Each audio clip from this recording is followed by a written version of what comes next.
Maybe a time period when you don't know exactly what to do with your so-called life, which is not yours. So you just be as still as possible, do your whatever activity you're already doing, but bring stillness into it. And then at some point, either the realization of what it is that you need to do, that wants to be done through you, and then you start taking action. Always making sure you're not so attached to the outcome that you think it's more important than the present moment. An action can become egoic when you lose yourself in the doing. And a good sign or good criterion when something happens against your, seems to be an obstacle, a person or situation, say, I want to do this or achieve that, and suddenly somebody says, no, you can't do that. Or a situation becomes a challenge, it's difficult, it's blocked, you want to go. Somebody says, no, you're not qualified to do that, you shouldn't do that, it's not allowed. Obstacles come all the time. If you get upset, that means the ego is back in the doing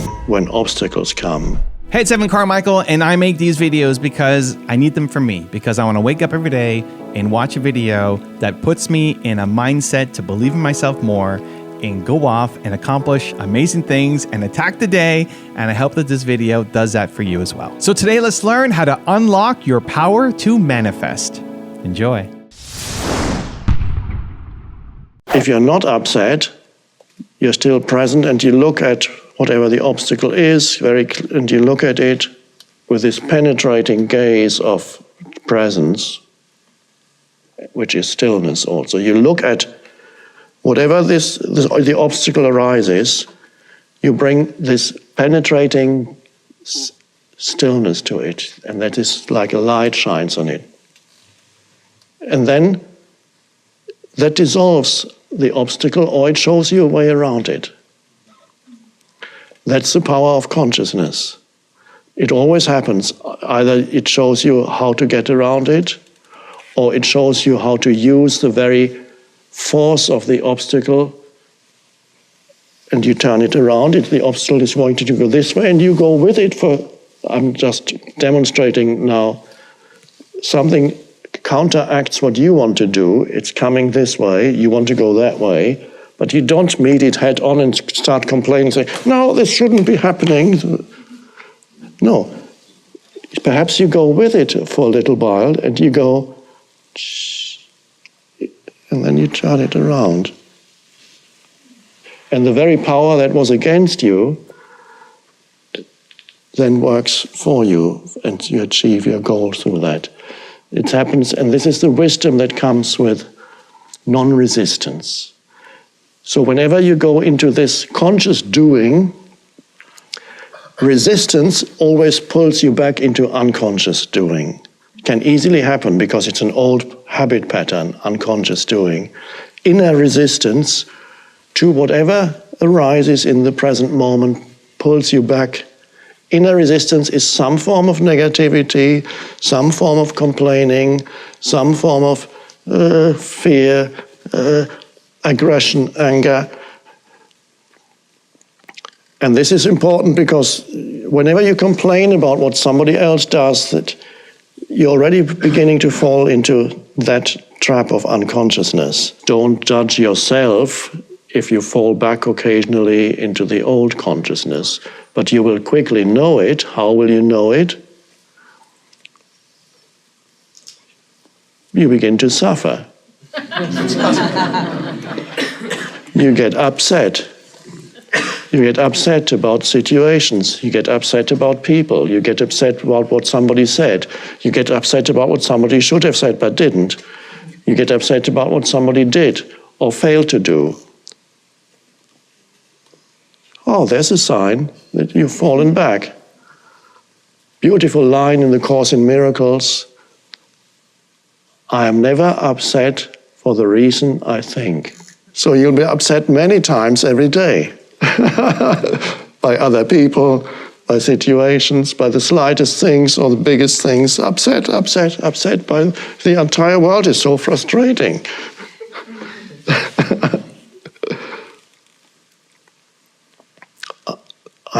So that's a little sign then. If you're upset, you want to go somewhere, but people are not cooperative.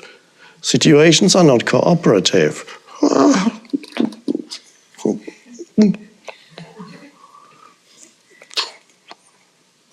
And you can talk to yourself.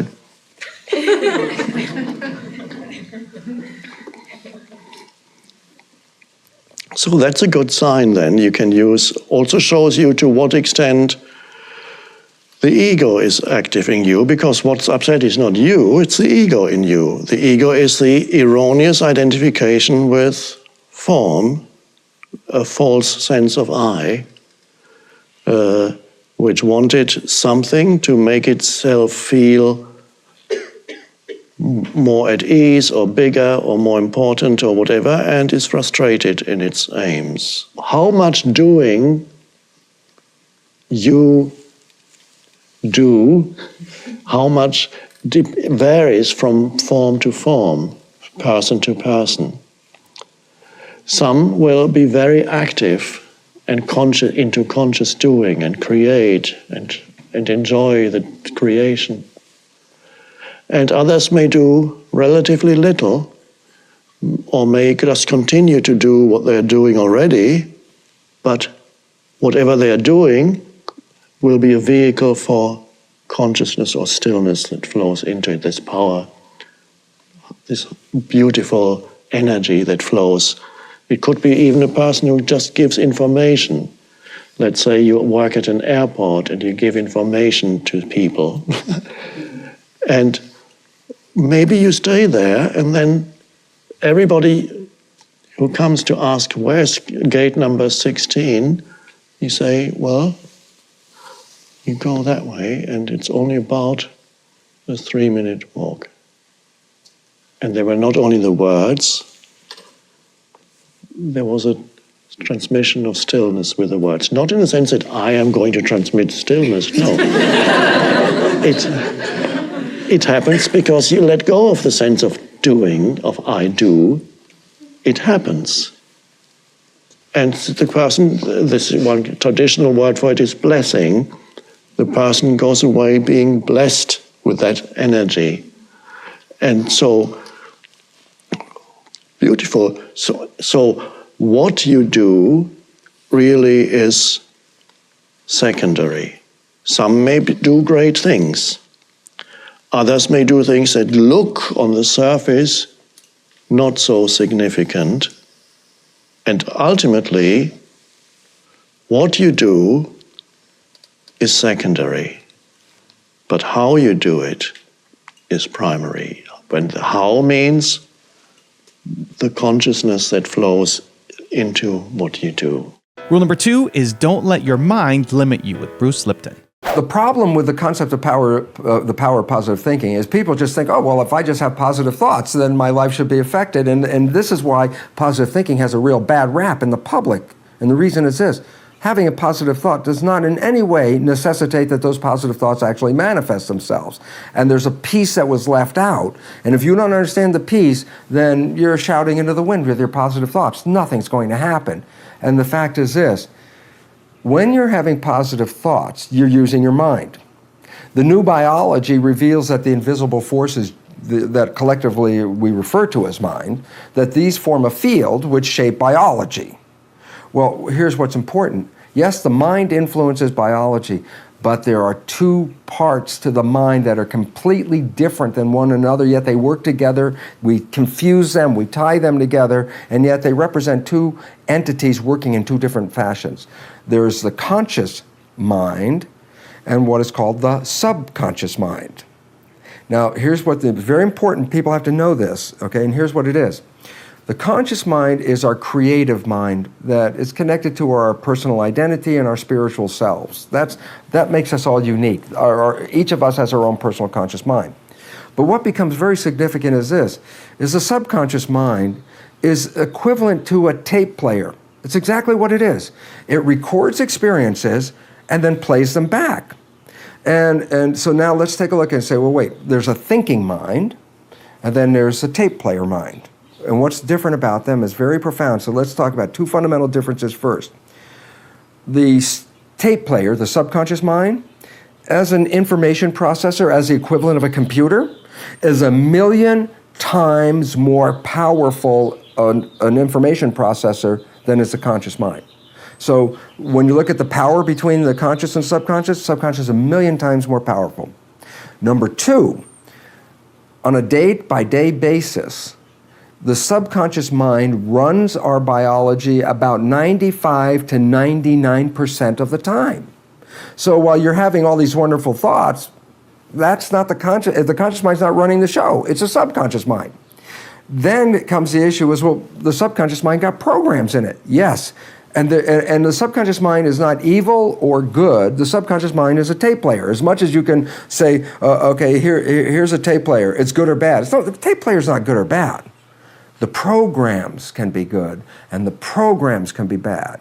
So blaming the subconscious mind as a negative thing, that's the first mistake. It's a tape player. The programs that we got, that's the source of the problems that most of us face. And these programs could limit our abilities and take away our powers, which essentially they do. Now, the relevance about positive thinking is this. Positive thinking is a creative thought that comes from the conscious mind. Okay, so I sit here and I'm going to have all these wonderful thoughts. I'm going to close my eyes and visualize all these wonderful things. Now stop and go back to the mechanical character of it. I'm having these thoughts with a little tiny processor called the conscious mind, and I'm competing with the programs that are in the subconscious mind. So if I have a thought for being healthy or being in a good relationship, and I'm doing positive thinking, and at the same time, I have acquired programs in my development that said, you're not as healthy as you think you are, and you're not that good a person to have those kind of relationships. Then look, I'm now pitting my positive thoughts against my programs, and they're opposite.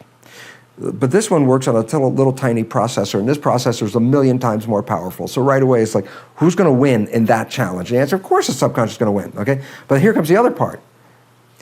While I can try to maintain positive thoughts in my life using my conscious mind, this conscious mind only operates less than 5% of the day. That says 95% or more of the day, I'm operating from the other belief system. The point is, do the math.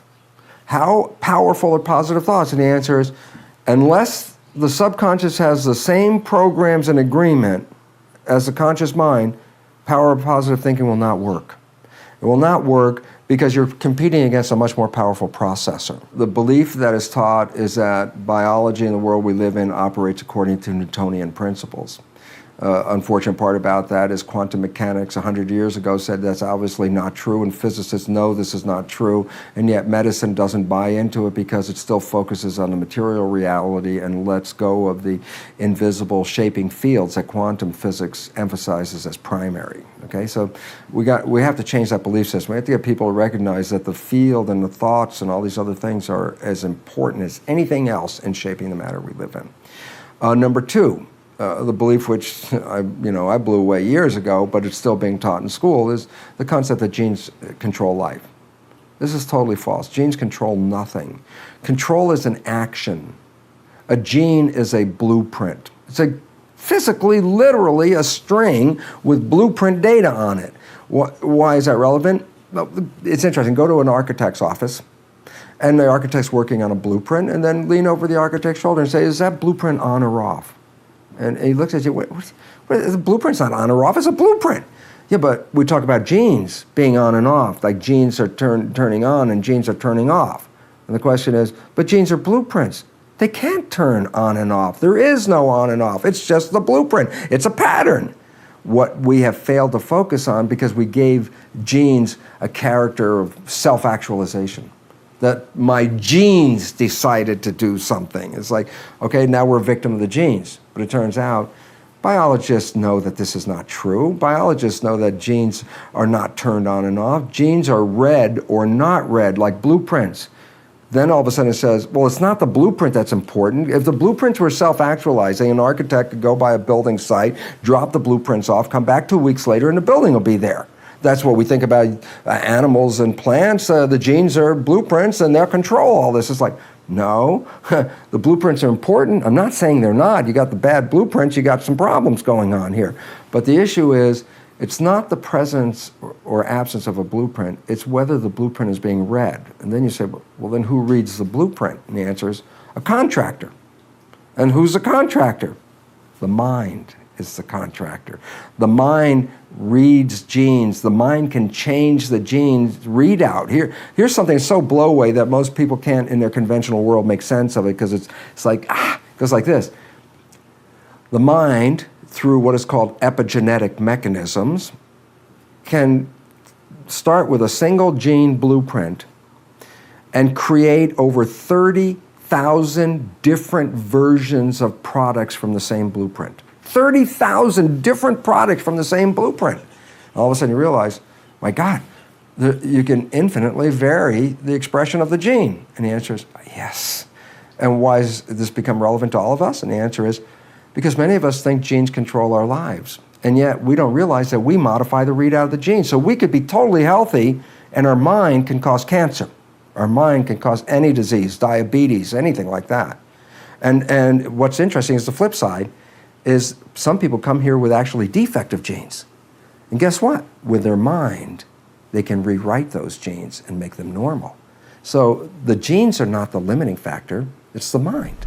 Hi, I'm Bruce Lipton, author of the best-selling books, The Biology of Belief, Spontaneous Evolution, and The Honeymoon Effect.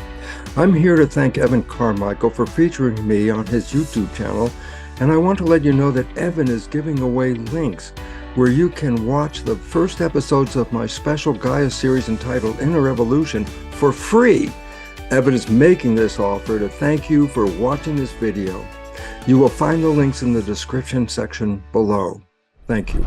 Rule number 3 is restructure your brain with Joe Dispenza. I have worked so hard in getting people to the point where they can forget about themselves and become nobody, no one, no thing, no where, and no time. People, when they finally get this, when they finally realize that when they're pure consciousness and they're connected to the field, and then they start putting their attention on that frequency of oneness and wholeness and tune into it and pay attention to it and stay present with it and become more aware of it and experience it and feel it moment after moment after moment. How much of people's waking day do they put their attention on the field, and how much do they put their attention on matter? I'd say 100% of the time they put their attention on matter. Now, our students are connecting to a greater frequency. They know how to get beyond themselves. They can sit for extended periods of time. They can lock in. They can experience it. I watch. If they're connecting to that level of frequency called the quantum field, where they're experiencing something cool, something greater, that you can't experience with your senses, as you evolve and unfold deeper into it, you experience less separation and more oneness and wholeness. And the more connected you are to it, the less distance between you as a consciousness, free-willed individual, and the consciousness of the objective unified field. The closer you are to it, the shorter amount of time it's going to take for it to appear in your life. Because you're outside the fundamental rules of Newtonian physics and 3D reality. You're changing the field and it changes matter instantaneously. So now we're seeing it happen in a shorter amount of time because we're getting better at it. We're connecting to that field more. And I know this to be the case because when I witness it in week-long events, I know the moment. I can tell you when the energy shifts in the room, and now I know it's going to be fun. Now I know, get ready because the miracles are happening. It'll happen in 1 week. You tell me how a tumor can disappear on a person's thyroid. Not one, not two. You tell me how a man with a stroke who's been paralyzed in his arm and leg, that's in his 70s, paralyzed for years, and now lifting his arm above his head. How do you explain that? He didn't do that matter to matter. He didn't change his diet. He didn't do physical therapy. He didn't try to have a good attitude and think positively. There was none of that. Something in the field changed, and the pattern of that condition in the field changed. So it is happening in a shorter amount of time. There is no rule. It's about the person's ability to pay attention and to focus, to be greater than their body, their environment, and time. It's their sincerity. It's the engagement when they go sit down and do it. They're not doing, oh man, I gotta do this. That's the wrong attitude. Nothing's gonna happen then. You get there like, I'm going to connect with the divine. This is gonna be a great day. I'm gonna keep my energy up. I'm not getting up until I feel like I'm empowered. That person's gonna have a rockin' day. they're going to have a good day. Rule number 4 is shift your paradigm with Bob Proctor. I had been raised to believe that if you're going to earn a lot of money, you've got to be really smart. I knew I wasn't that smart, but I was earning a lot of money. So I knew that wasn't right. I was raised to believe if you don't go to school, you'll never get a good job. I didn't have a good job. I owned the whole company. I couldn't figure it out. Do you know it took me 9.5 years? Well, 9.5 years later, I met this man that I showed you. His name, Leland Valvanderwall. He changed my life completely.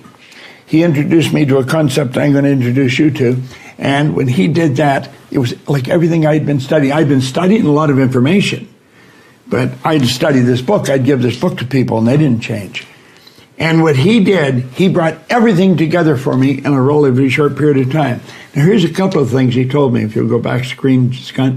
And he said, Bob, he pointed out, he said, you are a unique individual.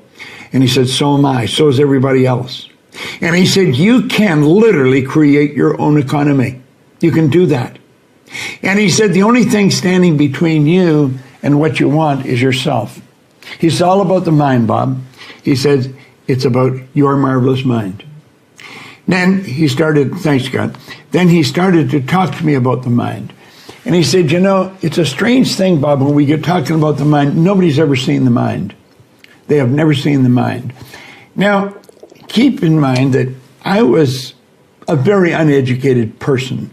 When you talk about the mind, I mean, I would think of psychiatrists, psychologists, behavioral scientists. No, he said, you want to get rid of those ideas. He said, the way I'm going to explain it to you is the way it was explained to me. And he said, we can show children how the mind functions. And he said, I'm going to show you something here that's rather interesting. And he said, Bob, understanding the mind and working in harmony with the laws governing the mind is essential if you really want to win in life. And then he started to tell me what a paradigm was. And he said, a paradigm is a mental program that has almost exclusive control over our habitual behavior. And he started to talk about that. He said, it's a program in your subconscious mind that controls your behavior. And the paradigm has almost exclusive control over our habitual behavior, and almost all of our behavior is habitual. Now, I said, I want you to think about this, and I want you to think about it. We get out of bed in the morning, and bang, away we go, we move into a routine. And if you're living with someone else, you don't mess around with their routine because you just don't do that. We've all got a routine, and we go into a routine. And we do that day after day, and most people do it for their whole life. Earl Nightingale used to say, most people tiptoe through life hoping they make it safely to death. It's rather an interesting concept. And the paradigm is the program in your subconscious mind. Now, he said, here's the crazy part about it, Bob. The people that write this program, the ones that wrote the code for the program, they really didn't know what they were doing. Think of this for a moment. I've got a computer here. It's in a phone. I've got another computer right in front of me, and then here I've got a pad. And these are computers. Now, there's people write programs for these computers. They write code. And they really know what they're doing, and they're very, very good. And the program for me to put the slides up here, that's a program. It's a PowerPoint program. And these things work like a charm. Well, the people that are writing the code for them are very well educated and really understand what they're doing. But he said the people that are writing the program for the code that runs your life, they didn't know what they were doing. Now, most people don't even know that they have a program. Think of this for a moment. How do you account for a person going to the very best schools in the world, getting prestigious degrees, then spend the rest of their life losing? How do you account for that? How do you account for the fact that a person will come up with degrees that'll run right off the end of a business card and maybe not able to get a half-decent job? Very insecure. How do you account for that? Well, I'm going to tell you how. There's a part of your mind that gathers information. There's a part of your mind, when you read the book, you store the information in that part of your mind. But that part of your mind is not the part that controls the behavior of this thing you're living in. Your body is an instrument of your mind. It is an instrument of your mind. And it's your body that moves into action and produces the results you're getting. Rule number 5 is believe you're worthy with Mel Robbins.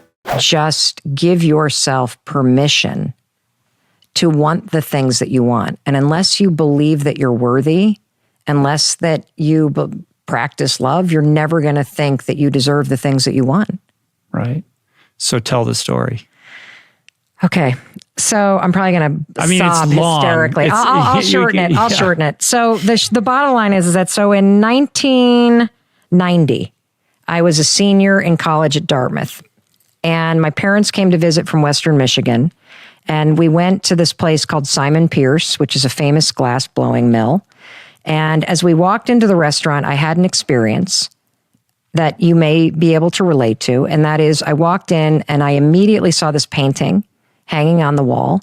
And it was about the size of a door, only horizontal. And it was a Vermont landscape. And I was drawn into it immediately. Like I was no longer in that restaurant. I was standing in that field. I could feel that breeze. I had never, ever had an experience like that with a painting. Have you ever had an experience like that with art? No, I mean, not like that. Not like that. I mean, my sense was that this is very atypical for you. Very. So I kind of lost it. The restaurant was quiet. And then I leaned back. I'm suddenly kind of back in the moment. I'm like, I'm going to own this painting someday. That was what was right there. And I looked at the price and it said like $3,000. I'm like, not today. And I went back and I sat down and that was it. But the painting never left my mind. You see, there's something called the Zeigarnik effect. I always say it wrong, but it's like there's a checklist in your brain that when you have a moment where you're like, this is important, your brain puts it on a checklist. Yeah, there's like a notch. Yes, a notch happens. And now your brain, as part of the filter in the brain, is always going to be kind of scanning the subconscious to let anything into your mind related to that incident. It can be positive, by the way, like with the painting, or this is how trauma happens too. Like you have this high intensity emotional experience that notches something in your brain, and now your brain kicks in to remember. So bottom line is, I always thought about that painting. Years go by. Whenever somebody would say Vermont, I'd think of the painting. I don't know why. I can't explain it. Never wanted a painting before, was not an art student.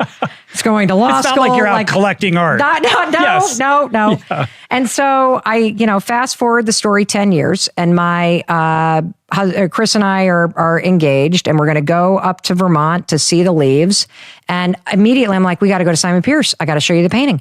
So we pull up to the mill and we walk in and right in front, there is, boom, a painting by the same artist, Gail Shepard. And I'm like, oh my God, it's here. And we race all around the place. And it's gone. And the funny thing was, and this is the way your brain works, Chris was more disappointed than I was. I literally turned to him and said, it's okay, dude, like it'd be weird if we're still here after 10 years. I'm going to track this thing down. I actually said to him, you know what's going to happen, Chris? I'm going to be able to buy this like 40 years from now. It's going to be hanging in the corporate lobby of some building, and I'm going to have to track down the owner and pay like quadruple the money they pay. But I'm going to own this damn thing. I'm mission, yes. So a couple years pass, and it's my birthday. I think I was turning 30, and Chris says, Chris gets a couple people to give money. And he said I could buy anything I wanted with it. So I had $500? Now, I'm pregnant at the time with our first kid. I should have bought a crib or stools. But for whatever reason, the Zeigarnik effect takes over, and I'm like, the painting. So I call the mill and I get this guy on the phone. I'm like, I want to buy a Gail Shepard piece. And I said, could you send me Polaroids? And he's like, sure. And I tell him the budget and he goes, I'll send you Polaroids of some of her smaller things. And because she's like blowing up in the meantime, right? Yeah, she's a very, very successful Vermont landscape artist. And so I say to him, by the way, there's this one painting. And I describe the painting I had seen over 10 years ago. And he said, well, that was way before my time, but I bet Gail will know. And I'm like, Gail? You know Gail? He's like, of course I know Gail. She like lives in down the road. Here's her number. So for 2 days, I paced around the apartment with $500 in my pocket, driving Chris crazy. Because I felt like, what am I going to say to her? And I must be a weirdo. I've been stalking this lady. I've been thinking about her for 10 years. I can't afford a painting. who am I to buy a painting? Like, what the hell? So finally, Chris is like, would you call her? I'm going to call her. You're driving me crazy. So I call her and I start talking a mile a minute, and she was amazing. And then I said, by the way, there was this one painting. And I go and I explain this painting. There's a stand of poplar trees down the center and a big mountainscape behind it, and this beautiful blue Vermont sky and geese flying in formation overhead. And I could hear her thinking on the other end of the line. And she said, Mel, I've done so many large-scale paintings over the years. I'd hate to mistake the one you're talking about. But I'll tell you what. What if my husband and I meet you and Chris at the mill at Simon Pierce? And we'll walk all around and have lunch, and I'll tell you the stories behind every painting. And if you don't see what you like there, I'll take you back to my studio, which is a couple miles down the river. And you can look at everything I'm working on. And if you don't see anything you like there, then you can go through all my slides and see if you can find that painting that you saw 10 years ago. And I said, deal. So a month passes. We go up to the mill. I walk in. We meet each other. She's amazing. She's like twice our age, just an incredibly cool lady. She's walking around. As we're walking around looking at these paintings, Rich, I'm like 8 months pregnant. I'm realizing these are 10 times the amount of money that I have. Mm-hmm. I can't afford this. Like, I don't have this kind of money. And I'm getting like more and more into that imposter syndrome. What am I doing mode? Oh my God, I'm so embarrassed. I'm meeting somebody I idolize. I don't deserve to be here. Right. Wasting her time because she thinks she's going to get a payday out of this. Correct. We sit down and she goes, now that you're sitting down, I have something to tell you.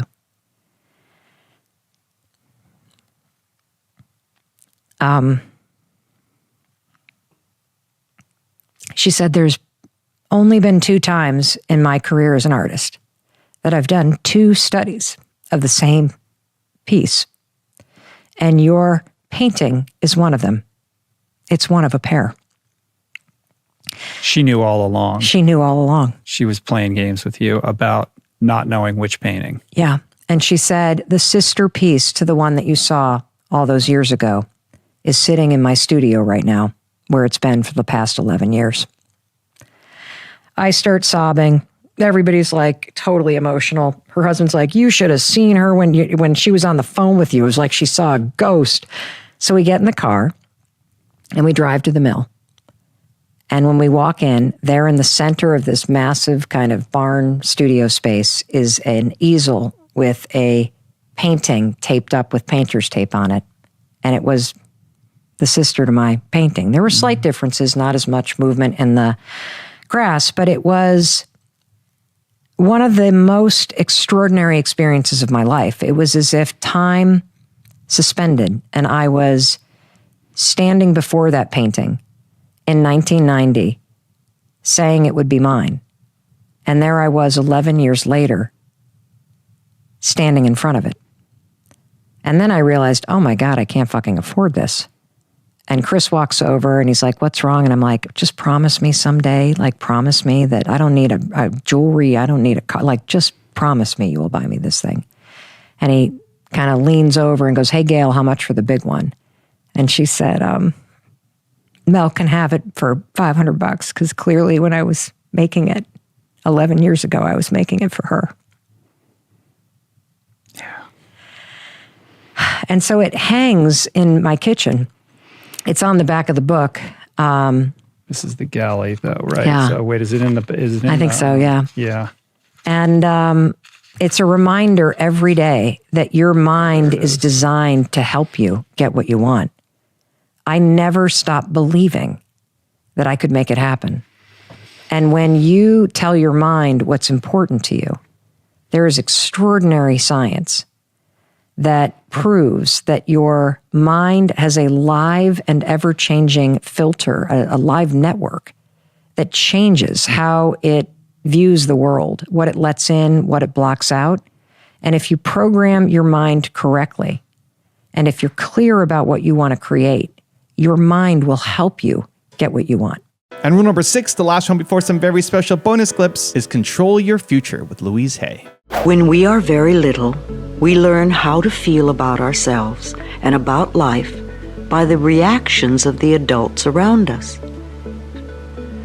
Now, if you lived with frightened people or with people who were very unhappy, then you learned a lot of negative things about yourself and about life.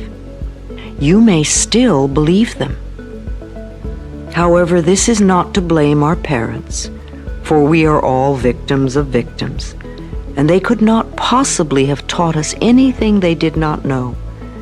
If your mother did not know how to love herself, or your father did not know how to be gentle and kind, then it would be impossible for them to teach you to love yourself or to be gentle and kind. Your parents were doing the best they could with what they had been taught as children. I also believe that we choose our parents. Each one of us decides to incarnate upon this planet at particular points in time and space. I believe we do this because we have chosen to come here to learn a particular lesson that will advance us upon our spiritual, evolutionary pathway.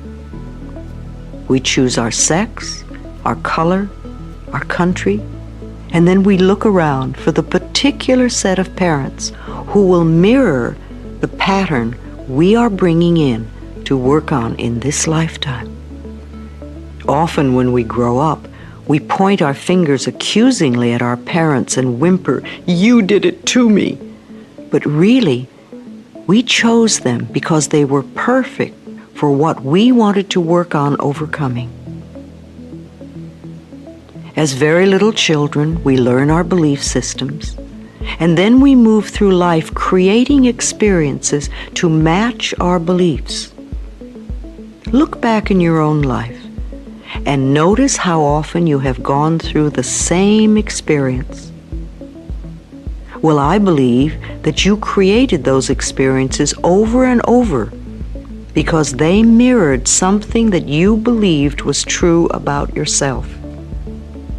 It really doesn't matter how long we have had a problem, or how big it is, or how life-threatening it is.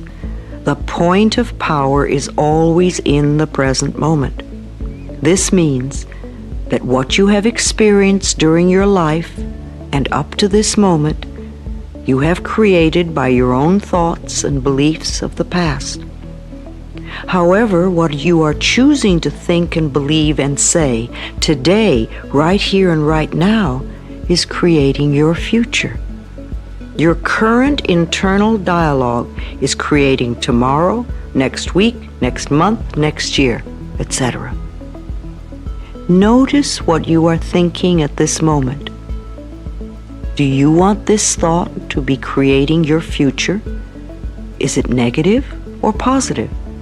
Just notice and be aware. I'm not trying to create guilt for anyone, nor to make anyone wrong. I am making us aware of what is going on inside of us. Many of us who create illness and dis-ease are in fact totally out of touch with what is going on in our minds and in our bodies. We only notice our bodies when we become ill or are in pain. If we do not know what is going on inside of us, how can we ever change? No matter what the problem is, the only thing we are ever dealing with is a thought, and a thought can be changed. All our experiences are just outer effects of our inner dialogue. Even self-hatred is only hating a thought you have about yourself. You may have a thought that says, "I'm a bad person." This thought produces a feeling, and you accept the feeling as true. However, if you eliminate the thought, you won't have the feeling. Thoughts can be changed. Change the thought, and the feeling must go. Believe it or not, we do choose our thoughts. We may habitually think the same thought over and over so often that it does not seem that we are choosing the thought. But we did make the original choice. We can refuse to think certain thoughts. Look how often you have refused to think a positive thought about yourself. Well, you can also refuse to think a negative thought about yourself.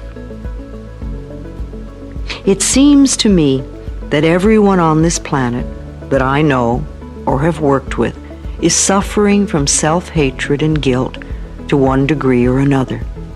The more self-hatred and guilt we have, the less our life works. We find we have an inability to speak up for ourselves, and we're always trying to please others. Or we may be angry and explosive all the time. The less self-hatred and guilt we have, the better our lives work, on all levels. This includes the health of the body, too. Could you speak about the neurophysiology of forgiveness? Sure.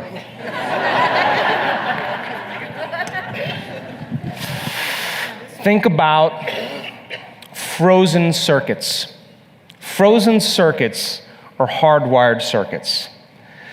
The more profound the insult to the person that is connected to a strong emotion, the more the brain freezes circuitry.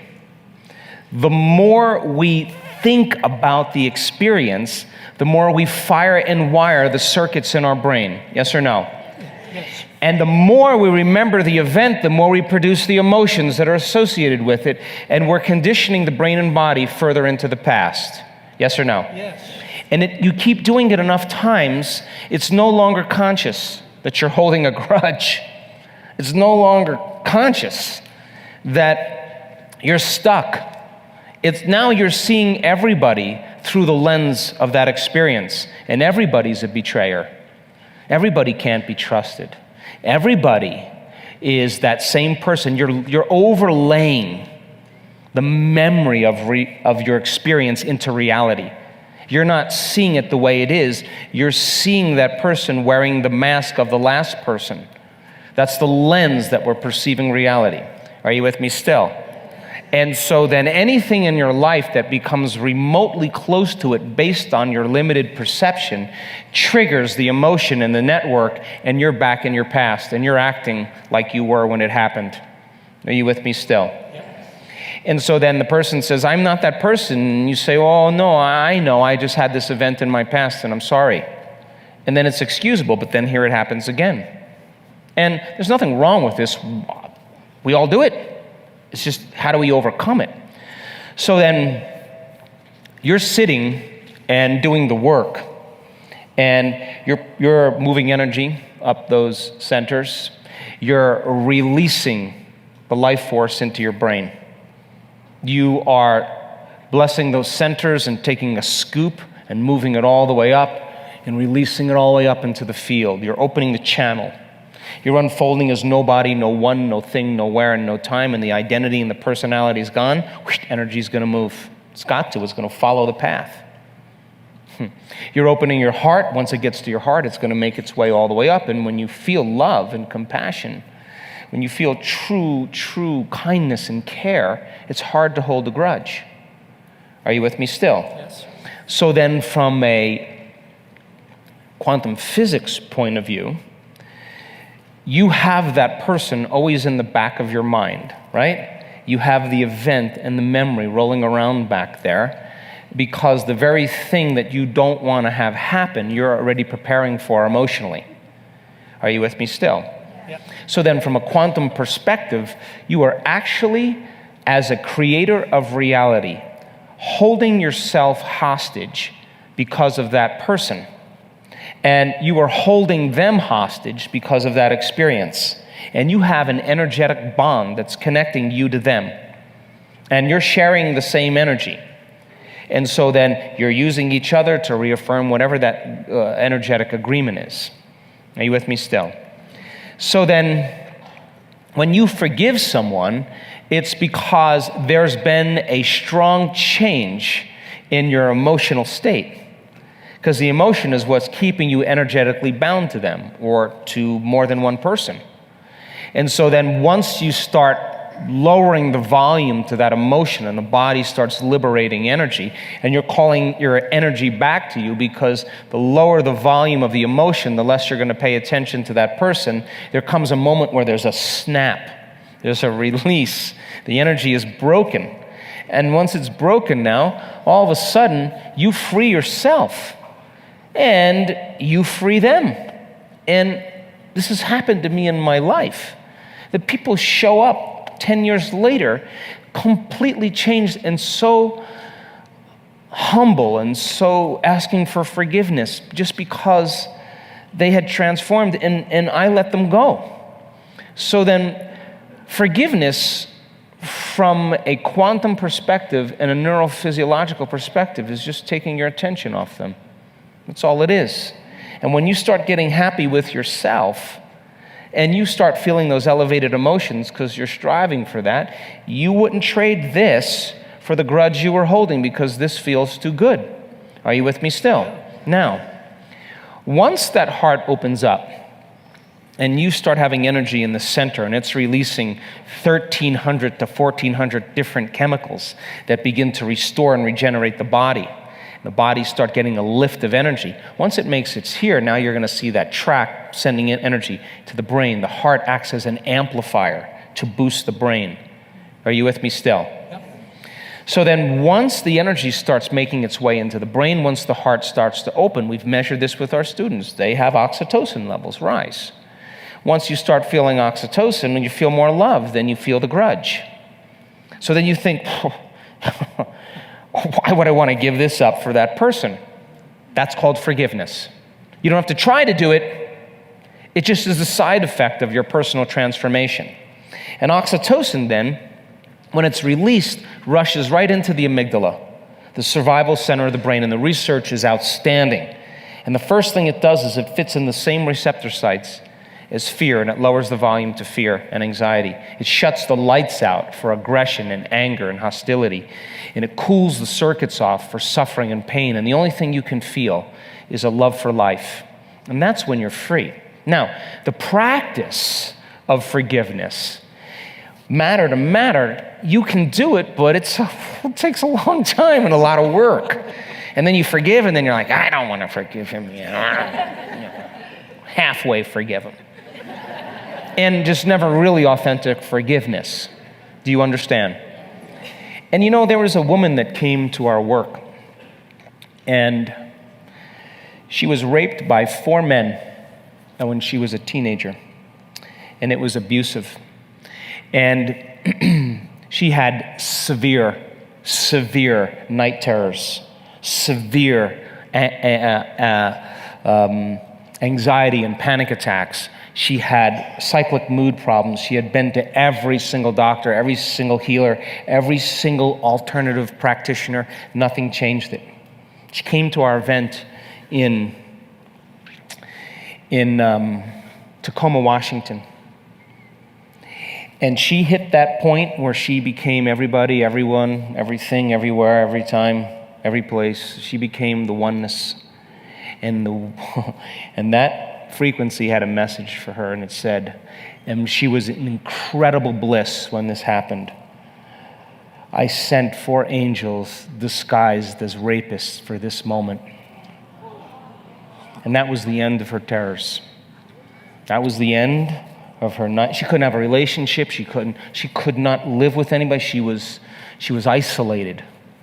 One moment, the divine stepped in and gave her the signal. That was carrying a very specific message, and she got the download, not just the thought. She got the energy move right through her body, and she saw the whole thing.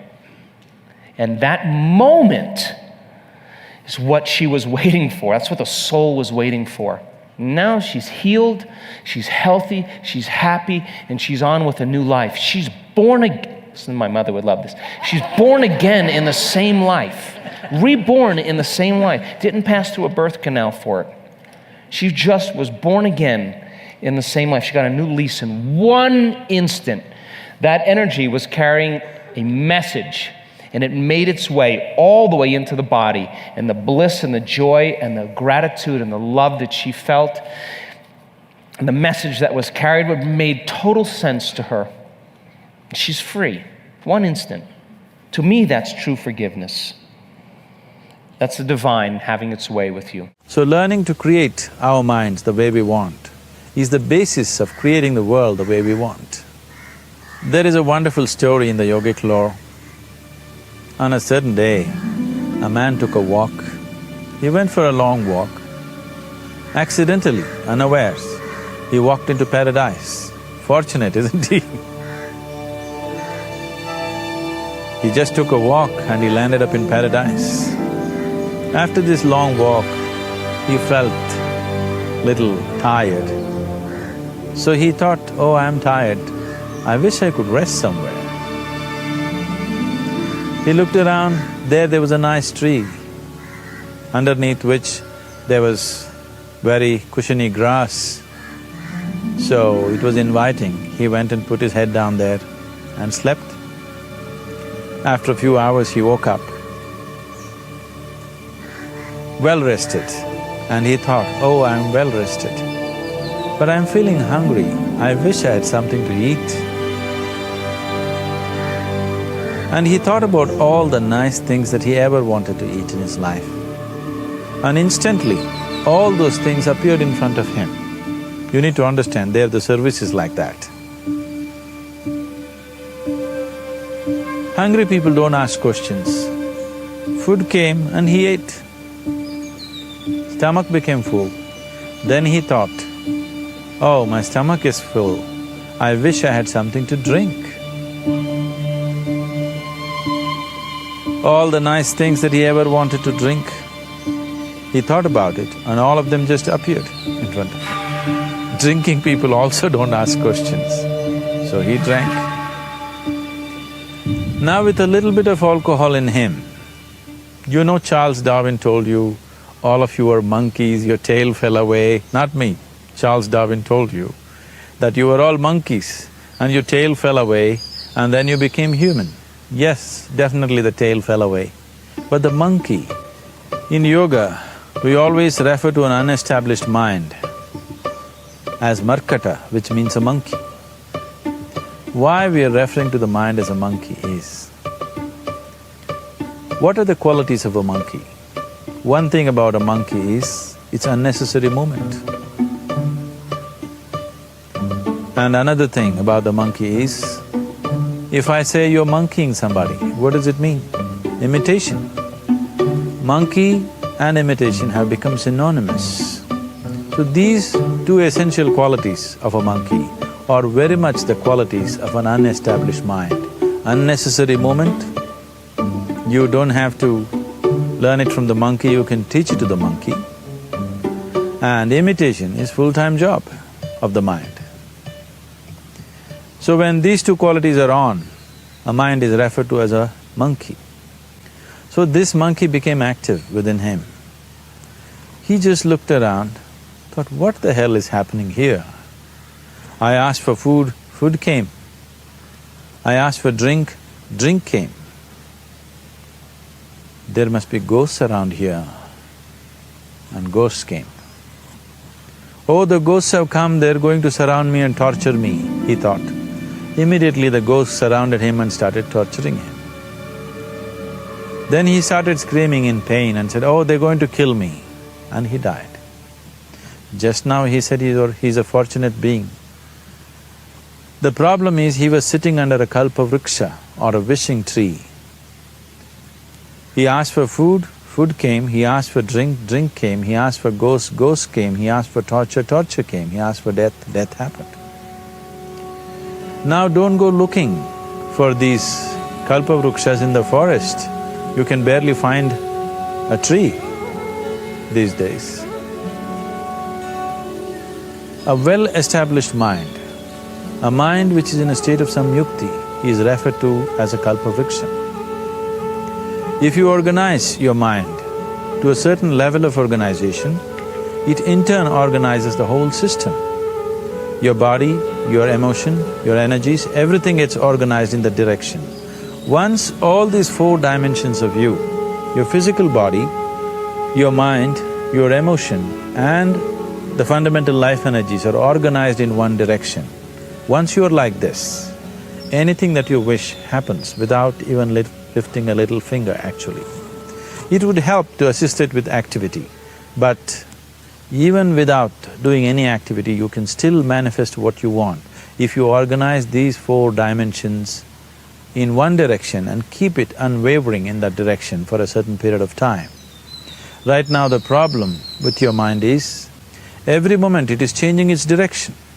It is like you want to travel somewhere and every 2 steps if you keep changing your direction, the question of you reaching the destination is very remote unless it happens by chance.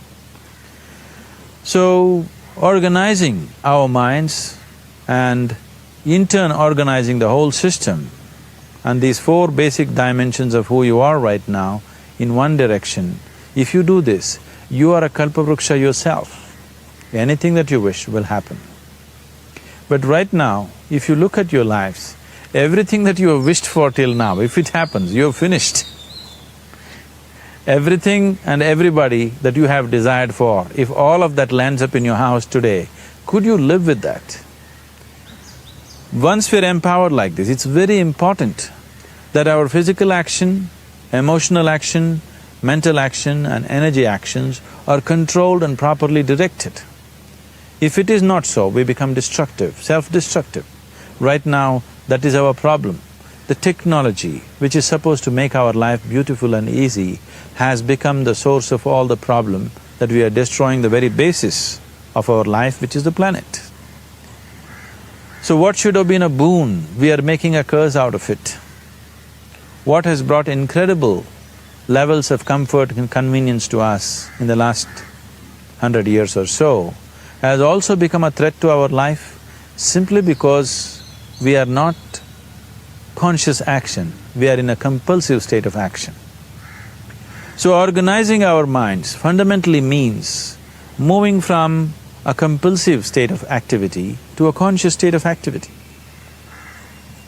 You might have heard of people for whom they asked for something and beyond all expectations it came true for them. Generally this happens to people who are in faith. Now, let's say you want to build a house. If you start thinking, oh, I want to build a house. To build a house I need 50 lakhs, but I have only 50 rupees in my pocket. Not possible, not possible, not possible. The moment you say not possible, you're also saying I don't want it. So on one level you're creating a desire that you want something, on another level you're saying I don't want it. So in this conflict, it may not happen. Someone who has some faith in a god or in a temple or whatever, who is simple-minded. Faith works only for those people who are simple-minded. Thinking people who are too much thinking, for them it never works. A childlike person who has a simple faith in his god or his temple or whatever, he goes to the temple and says, Shiva, I want a house. I don't know how, you must make it for me. Now in his mind there are no negative thoughts. Will it happen? Will it not happen? Is it possible? Is it not possible? These things are completely removed by this simple act of faith. Now he believes Shiva will do it for him and it will happen. So is Shiva going to come and build your house? No, I want you to understand, God will not lift his little finger for you. What you refer to as God is the source of creation. As a creator, he has done a phenomenal job, there's no question about it. Could you think of a better creation than this? Is it in anybody's imagination to think anything better than what is there right now? So as a creator, he has done his job wonderfully well. But if you want life to happen the way you want it, because right now, the very crux of your happiness and your well-being is this. If at all if you're unhappy, the only and only reason why you're unhappy is life is not happening the way you think it should happen. That's all it is. So if life is not happening the way you think it should happen, you're unhappy. If life happens the way you think it should happen, you're happy. It's as simple as that. So if life has to happen the way you think it should happen, first of all, how you think, with how much focus you think, how much stability is there in your thought, and how much reverberance is there in the thought process will determine whether your thought will become a reality or is it just an empty thought. Or how you do not create any impediments for your thought by creating negative thought process. This possible is something possible or not possible, is destroying humanity. What is possible and not possible is not your business, it's nature's business. Your business is just to strive for what you want. When you have a goal in your head, it's not even a goal, it's a fantasy, it's a dream. When you have a book like this, you can call it your goal book, and you write out your goals and you go through, I'm just about to take you through bit by bit, stage by stage, you go back to that book, you can look at it, you can touch it, you can just make it real. So remember, if you do not write out your goals as a plan and write out how to accomplish them, you don't have a goal. You have a wish, you have a dream, you have a daydream. If you want to go, get a pen, get a nice little book like this. You can do it on your phone too. You can make a document in your computer and be prepared to make your goals real. So let's start now. Get your book, pause this if you need to go and find one, create one. And I want you to pick a goal, and do not even start with, I want to lose 5 pounds, I want more money. These are what I call wishy-washy goals. No. If you can make your goals real, you might as well make them huge, big, enormous, phenomenal. So if you say, well, I want more money, that's my goal, I could go, oh, hang on a minute. Hey, I got $10 here. There you go. You go, well, that's not my goal. But you said, I want more money. And I learned this when I used to work with women who were infertile that come in and they go, I just want to be pregnant. I want to be pregnant so bad. If I was just pregnant, I go, well, as I look at your notes, you've been pregnant 6 times. I know, I keep miscarrying. So being pregnant is not your goal, is it? What? Isn't your goal to carry to full term a healthy, robust, bouncing baby, to deliver a perfect baby, to be a great mum? Yeah, that's my goal. Well, why don't you say that? Because you can be pregnant lots of times and never have a baby, or you can say, my goal is to have a perfect baby. How about this? My goal is to get lots of attention. For what? A nervous twitch? Explosive gas? That will give you attention, but that's not what you want, is it? Nobody wants explosive gas. So let's start with a big goal. Pause if you need to. Take some time, open your book, and write out a big goal. Now, you can have a career goal on whatever. I'm going to have my own company, create my own business, invent something. You can have a relationship goal. My relationship is wonderful. We grow in loving and respecting each other. And you can have a health goal. But I want you to pick one, only one, not 3, not 5, not 10, one goal. It can be career, it can be health, it can be love. Pick one goal. And then I want you to decide why you want that goal so much. So the first thing is, I have a goal. I want to have my own business. That's my goal. And now you're going to go to a next page and write out, why do you want to have your own business so much? And the more reasons you can write out why, the more likely you will make that goal real. So write down why. Write down as many whys as you can. And remember, you can come back any time to this and think, oh, I've thought of another why and another why. So leave plenty of space. Take your time. And when you've done your whys, go to another page and write out who will benefit from you achieving that goal. Of course, you will, but who? Who will benefit? For instance, if you have your own business, you will employ people who will benefit. Maybe your kids will go to private school. Maybe your business will allow you to help your partner have their business. The more people who will benefit from you achieving your goal, the more reasons you have to achieve that goal. So write out who will benefit from you achieving a goal. Who, how, and why will they benefit? You're going to buy your mum a house, put your niece and nephew through private school. I want you to think of your mind as like the genie in a bottle that says, your wish is my command. And I want you to understand that every thought you think and every word you say is a blueprint that your mind, body, and psyche must make real. So when you write out your goals, don't say, I wish I could be rich. I long to be in a loving relationship. Write it as if it's already happening. I am a millionaire. I am in a loving relationship. You might go, well, that doesn't make sense. It does make sense because your mind only works in the present tense. When you say next year I'll have a bikini body, it doesn't know what next year is. And so you must write your goals in the present tense. I am, I always, I have, I do. This new page is about your discipline. How many hours a day are you going to spend working on your goal? How often are you going to come back to this book and look at it? I want you to write out, I am, I always, I have, I do, and I want you to fill that in. You see, the best goal in the world will not work if you don't work. And many people fail at this point. They write out a goal. My goal is to be a millionaire. My goal is to be famous. My goal is to be wildly in love. And they think that's it. It's not it. If you want to be madly in love, write out all the reasons why, but then you have got to put yourself in front of the kind of person you want to share your life with.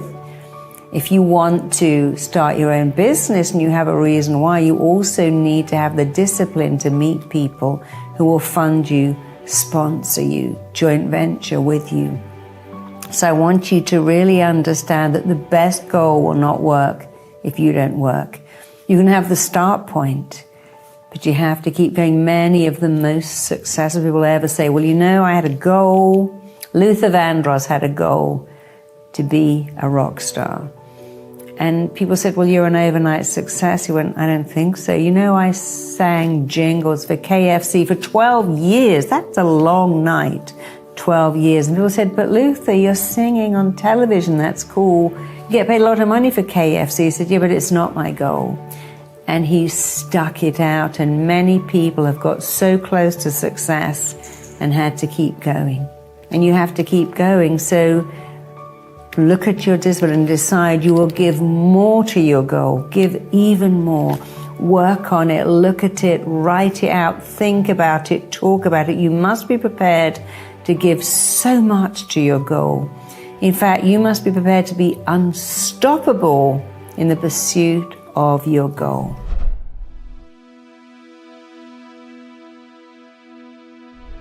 Because you made it this far in a video, I want to celebrate you. Most people start and don't finish. Most people never actually follow through. Most people say they want something, but they don't ever do the work to actually get it. But you are different. You are special. Believe Nation, you made it here all the way to the end, and I love you. So as a special celebration, if you put a hashtag believe down in the comments below on this video, I will showcase you and celebrate you somewhere on the screen in a future video because you are awesome. To reshape your future with Bob Proctor, check the video right there next to me. I think you'll love it. Continue to believe, and I'll see you there. See, in 1990, Joel Barker wrote a book. It's called Paradigms. He said to be able to shape your future, you have to be willing and able to change your paradigm. Now, I had no idea what a paradigm was, and you might ask yourself,